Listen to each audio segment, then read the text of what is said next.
বন্ধুরা, আমরা আজ চাঁপাইনবাবগঞ্জের সদর উপজেলার ঝিলিম ইউনিয়নের প্রাকৃতিক সৌন্দর্যে ঘেরা বাবুডাইংয়ে অবস্থান করছি। সবুজে ঘেরা পরিবেশ এবং ভূমির উঁচু নিচু গঠন যে কারো মনোযোগ আকর্ষণ করে। বর্ষাকালে এই উঁচু নিচু টিলাগুলোর মধ্য দিয়ে প্রাকৃতিক ঝর্ণা বয়ে যায়। এই টিলাগুলো স্থানীয়ভাবে ডাইং নামে পরিচিত।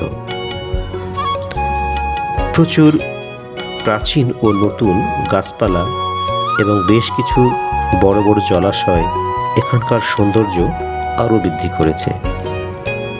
এখানে স্থানীয় ও পরিযায়ী প্রচুর পাখির দেখা পাওয়া যায়। বাবুডাইং মূলত আদিবাসী সাঁওতালদের আবাসভূমি বলেই পরিচিত। ছোট ছোট টিলাগুলোর ভাঁজে ভাঁজে অনেক আদিবাসী পল্লী রয়েছে। সাঁওতাল পল্লীগুলো সুন্দর এবং পরিষ্কার পরিচ্ছন্ন হয়ে থাকে। ধারণা করা হয় কোনো জমিদার বা স্থানীয় প্রভাবশালী ব্যক্তি বাবুর নাম থেকেই বাবুডাইং নামের উৎপত্তি। এখানে ভ্রমণের উপযুক্ত সময় হলো শীত বা বর্ষাকাল। বর্ষাকালে এখানকার চারপাশ সবুজ হয়ে থাকে এবং ছোট ছোট ঝর্ণাগুলো সুরের ও ছন্দের তালে বয়ে চলে।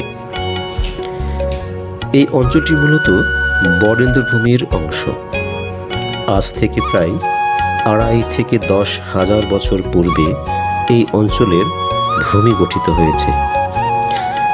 আশেপাশের এলাকা পলি জমে সমতল হলেও এই অংশটি ভূ আন্দোলনের কারণে উপরে উঠে এসেছে। এই উঁচু ভূমি ক্রমান্বয়ে ক্ষয়প্রাপ্ত হয়ে টিলা রূপ ধারণ করেছে। এই উঁচু নিচু লাল মাটির জনপদে আদিবাসীদের বসবাস এবং তাদের সংস্কৃতির প্রভাব রয়েছে।